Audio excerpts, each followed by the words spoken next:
How many times have you told yourself you're going to start training, you're going to start a new diet, but you don't feel like it today? You're going to start when you're in the right mood. Come over.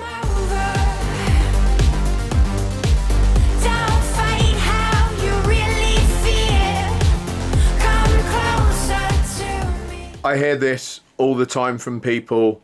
They've got to be in the right mood to start their new lifestyle, and that mood, may never come. So how do we address that? Why do we feel that we're in the wrong mood, and how do we change our mood in order to go and train?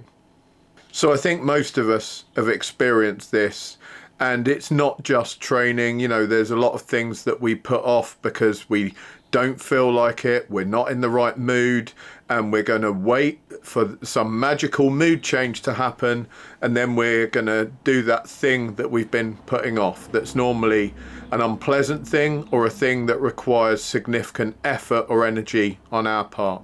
First, let's look at mood. What is mood? So most of us sort of see it as this set of circumstances almost, like a bad mood is like an unlucky dark cloud that happens to drift over us, and I'm in a bad mood this week, things aren't going my way, and we just kind of wait around for that cloud to leave and the sun to come back through, and then I'm in a good mood, that was great, life has just thrown a good mood my way, and we just sort of surf on that good mood for as long as possible, and it's almost like it's a game of chance. And that is actually not at all how moods occur. That they may seem to occur like that, but that isn't the science behind it. So moods are just fluctuations in hormones. Our bodies put out hormones. So if we're in a bad mood, there will be sort of cortico hormones being sent out, generally referred to as like fight or flight, or the sort of anxiety hormones, maybe anger hormones, they will affect our mood. So if we feel angry, or we feel anxious, or we feel like we don't want to go out, which is a kind of low level anxiety, if you like, then that is due to hormonal output. And if we feel really good, there will be hormones being output into our bodies that are creating that. So there will be serotonin, dopamine, and a variety of other hormonal cascades going on that really make us feel good. And you might have experienced this, if you've listened to a really good piece of music and you get that sort of rush through your body, like it's, really, you feel good, you feel like you want to dance. That is just an idea of how we can affect mood by, an outside influence, listening to a piece of music, or you might see something that's really moving on the television, and that can affect your mood. It can make you feel really sad, it can make you feel really happy. So I think we've sort of come to the conclusion that moods can be altered by outside influence. That's not, they're not just these sort of dark clouds and patches of sun that we wait for and just hope for good circumstance. So we can actually utilize that to our advantage. And how do we influence hormone output? So we've touched a little bit there on how we could influence it, but you obviously can't go around all day, just constantly looking at feel-good music on your iPod or whatever. And people do that. That's why people are like addicted to looking at puppy pictures and cat memes and, funny cats playing pianos. A lot of people get enjoyment out of that because it's actually a really calming thing in it, what is probably quite a chaotic lifestyle that they're leading. If they have a difficult or awkward job or home life, and then they look at these cute cats playing the piano, it takes them away from that and it elevates their mood. And we also look for that, we're trying to get dopamine hits all the time from the internet. That's why shorts are so popular. People just want to have a quick look through some shorts and get this sort of quick hit of dopamine.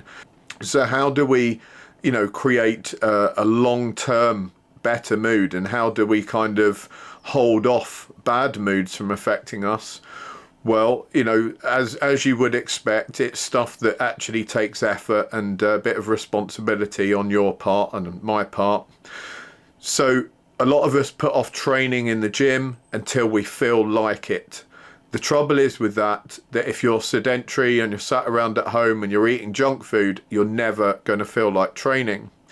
The one thing that will make you feel like training, ironically, is training. So if you're at home and you're waiting for this good mood to come along so that you feel like going to the gym or you feel like changing your diet, you're going to be waiting a long time. So hormone output, the output of the good positive hormones, for want of a better phrase, can be changed by quite a few different things. And those things can be physical exercise, having new experiences, having a positive experience. If you've set yourself a goal and you've actually achieved that goal, so that could be something like, I'm going to go to the gym, and then you actually go to the gym. You've achieved a goal, you're going to come back and you're going to feel pretty good about that. If you keep doing that consistently for 2 or 3 weeks, you're going to find that hormone output is consistently releasing, and you're going to feel in a better overall mood for a long period of time. So you will get into a situation where your default setting is a positive mood, where you actually want to get things done. And I think that's where people talk about, oh, I've got this renewed energy.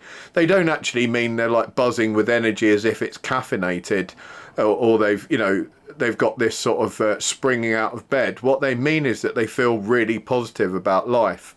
When you get into that mood, it doesn't mean you're completely immune from ever being in a bad mood, but it will take some serious and significant factors happening in your life to actually put you in a bad mood, because your default, if you keep going to the gym and you keep eating well, is going to be that you're feeling pretty good.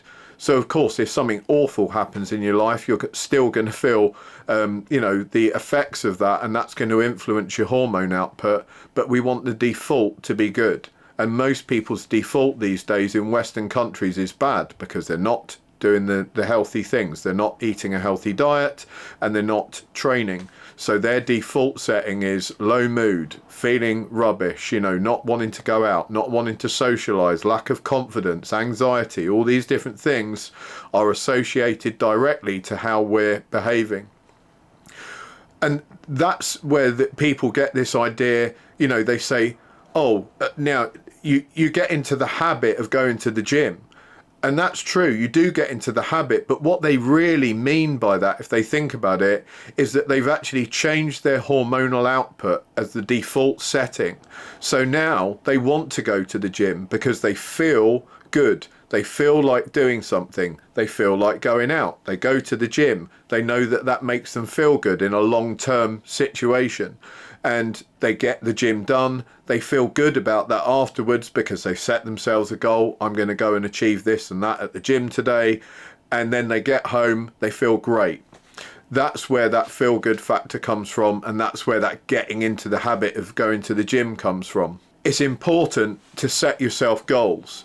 So you'll get into a point, in 2 or 3 weeks where going to the gym becomes your default setting and you're feeling pretty good about yourself. That can be a dangerous time, because in a few weeks after doing that, you can become quite bored, and you're just going to the gym, so what, nothing's changing now. And it's amazingly how quickly you can go from feeling really down and really bleak to actually feeling really good. But very quickly you forget how down you were, and that good default setting, it becomes pretty bland, and people forget that, and then they start just taking it for granted. So it's important to set yourself goals to keep kind of up regulating your mood. So I like to set goals that are, weight orientated mainly. So I think, right, I'm going to hit X amount of weight, and I'll have some short-term goals like this week I want to try for this. And then I'll have some long-term goals that may be 6 months to a year into the future. And they're really good because, I was feeling a bit down a couple of weeks ago about my performance in the gym. It was getting a bit the samey in terms of I wasn't really hitting my goals. I hadn't managed to do much for a couple of weeks. And then this last week, I've managed to hit a couple of personal bests, and I feel fantastic about that. So that's really renewed my interest and vigor in going down the gym and getting stuff done. And it's actually kind of got me thinking about how I can get around my squatting issues so I can actually get a good squat again, maybe a decent 3 lifts combined. You know, I'd like to get a good bench, squat, deadlift. And at the moment the squat's hard for me because of back injury, but I'm going to see if I can work around that, if there's any way around it. And you know, that's all based on the fact that my mood has elevated slightly, and that's got me thinking. It's important to keep thinking as well. You know, one of the worst things we can do for our brains and our mood is just to sort of fall into a rut and repeat the same thing over and over again. So if you're just repetitive at the gym, it's not too bad to have repetitive exercises, but what you don't want to do is just repeat the same weights week after week, lift the same weights. Like I said, keep increasing those goals, and maybe outside of the gym setting, set yourself some other fitness goals as well. You know, think, right, I don't like running, I'm going to do some running. I'm going to try and run from here to the town centre and back, you know, without stopping, something like that. Just for a bit of a change and for a bit of feel-good factor, because especially if you pick something you don't like to do and you achieve it, you will feel awesome about it. If you pick something that scares you a little bit and you achieve it, you will feel awesome about it. Your confidence will elevate, your anxiety will dissipate. You know, that's how we influence mood.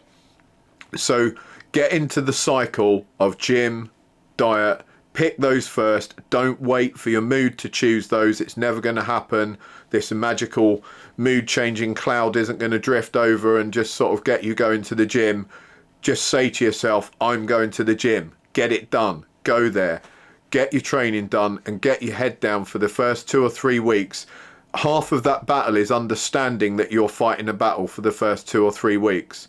If you can get that battle fought and get your head down and just get that hard work in 2 or 3 weeks, you're going to feel awesome and you're going to want to go back down the gym, I promise you.